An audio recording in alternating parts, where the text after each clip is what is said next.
الحمدللہ کفا وسلام علی عبادہ الذین اصطفى اما بعد فاعوذ باللہ من الشیطان الرجیم بسم اللہ الرحمن الرحیم ذالکم اللہ ربکم لا الہ الا هو خالق كل شيء فاعبدوه وهو على كل شيء وكيل صدق اللہ العظیم وبلغنا رسوله النبی الامین الکریم ونحن على ذلك لمن الشاہدین والشاکرین والحمد للہ رب العالمین۔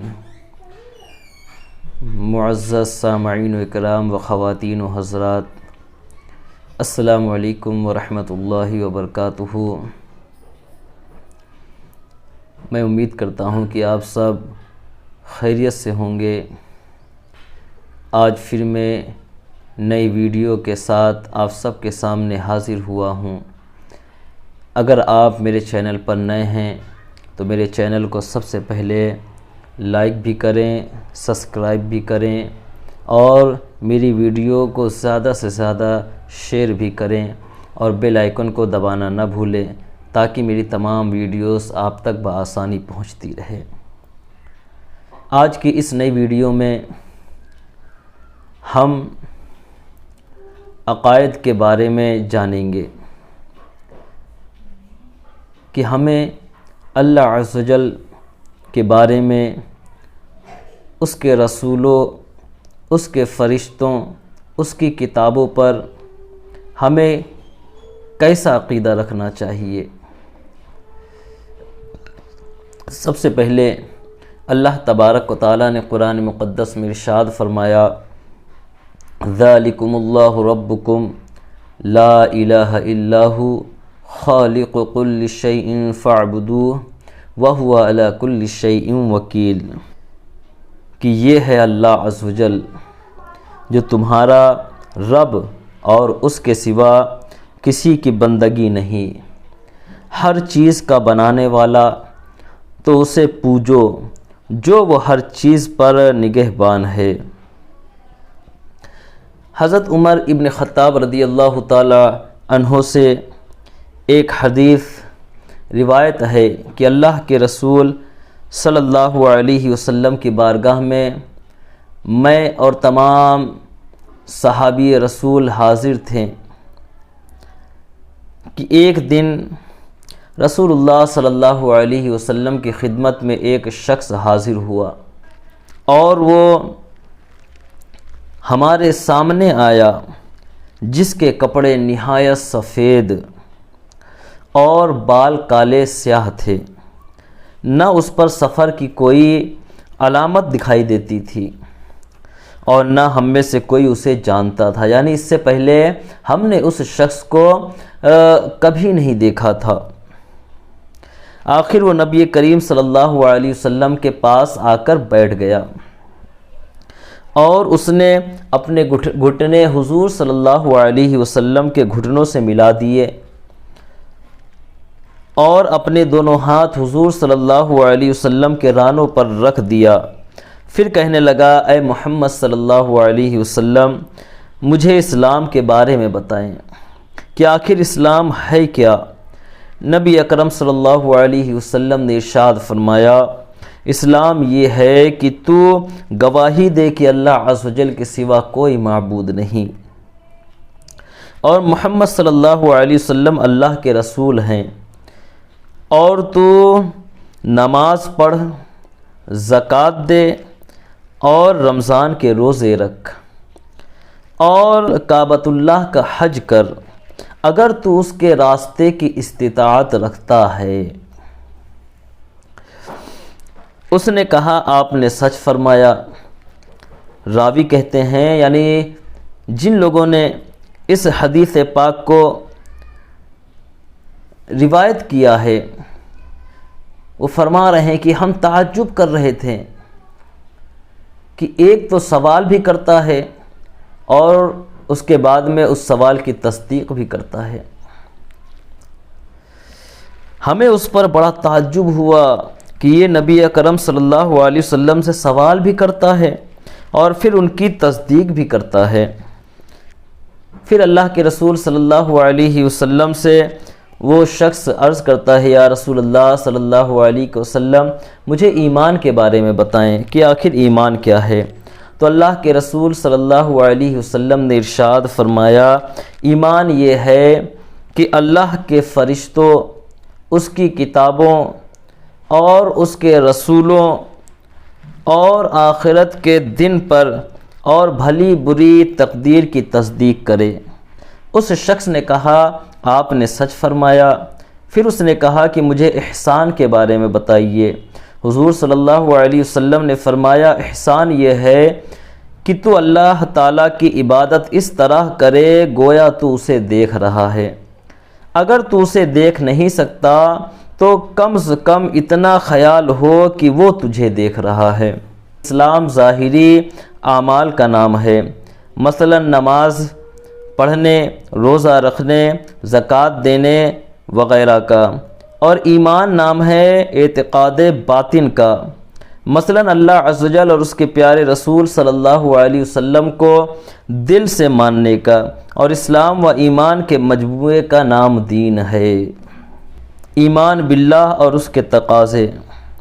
میرے پیارے آقا کے پیارے دیوان و اللہ تعالیٰ پر ایمان لانے کے بعد اس کا تقاضا یہ ہے کہ بندہ مومن اپنے معبود برحق کے ہر حکم کا تابع دار و فرما بردار ہو، اور اس کے نائب مطلق نبی آخر الزماں صلی اللہ علیہ وسلم کی محبت میں سرشار ہو کر آپ کی لائی ہوئی شریعت کے احکامات کا پابند رہے تاکہ بندہ رضائے الہی کا حقدار ہو جائے۔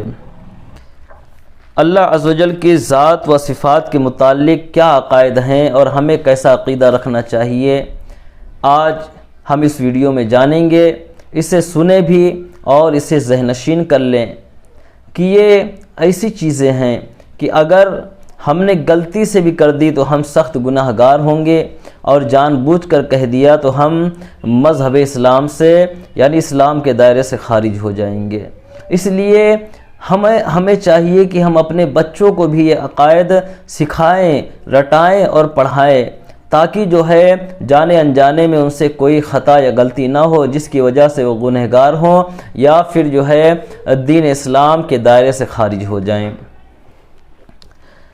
عقیدہ اللہ ایک ہے، پاک اور بے مثال ہے اور بے عیب ہے، ہر کمال و خوبی کا جامع ہے، یعنی ساری کمال و خوبیاں اس کے اندر موجود ہیں۔ وہ ہمیشہ سے ہے اور ہمیشہ رہے گا۔ اس کے سوا جو کچھ ہے پہلے نہ تھا، جب اس نے پیدا کیا تو ہوا۔ وہ کسی بات میں کسی کا محتاج نہیں اور سب اسی کے محتاج ہیں۔ وہ سب کا مالک ہے، جو چاہے کرے، بغیر اس کے چاہے ذرہ بھی نہیں ہل سکتا۔ سب اس کے بندے ہیں، اپنے بندوں پر ماں باپ سے زیادہ مہربان، رحم فرمانے والا اور گناہ بخشنے والا ہے اور توبہ قبول فرمانے والا ہے۔ عزت و ذلت سب اسی کے قبضے میں ہیں۔ عقیدہ ہدایت و گمراہی اسی کی جانب سے ہے، جسے چاہے ہدایت دے اور جسے چاہے گمراہ کرے۔ اس کا ہر کام حکمت اور انصاف ہے، بندے کی سمجھ میں آئے چاہے یا نہ آئے۔ بندوں پر اس کے احسانات بے انتہا ہیں۔ عقیدہ وہی اللہ عز و جل اس لائق ہے کہ صرف اسی کی عبادت کی جائے، اس کے سوا دوسرا کوئی بھی عبادت کے لائق نہیں۔ عقیدہ حقیقی بادشاہ اللہ تعالیٰ ہی ہے اور وہی علیم و حکیم ہے۔ کوئی چیز اللہ عز و جل کے علم سے باہر نہیں، دلوں کے خطروں اور وسوسوں کی بھی خبر رکھتا ہے، اس کے علم کی کوئی انتہا نہیں۔ عقیدہ اللہ رب العزت جو چاہے جیسا چاہے کرے، کسی کا اس پر کوئی دباؤ نہیں اور نہ کوئی اس کے ارادے سے اس کو روکنے والا ہے۔ بندوں کے اچھے کام سے خوش ہوتا ہے اور برے کاموں سے ناراض ہوتا ہے۔ عقیدہ حقیقتاً روزی پہنچانے والا، اولاد عطا فرمانے والا، نیز ہر ضرورت پوری کرنے والا وہی ہے، فرشتے وغیرہ وسیلہ اور رابطہ ہیں، یعنی فرشتوں کے ذریعے اللہ تعالیٰ نے انہیں کام میں لگا دیا ہے، وہ فرشتوں کے ذریعے سے اپنے کام لیتا ہے، اور وہ ہر کمال و خوبی والا ہے، اس کے اندر خود طاقت و قوت ہے کہ وہ جو چاہے جب چاہے کر سکتا ہے۔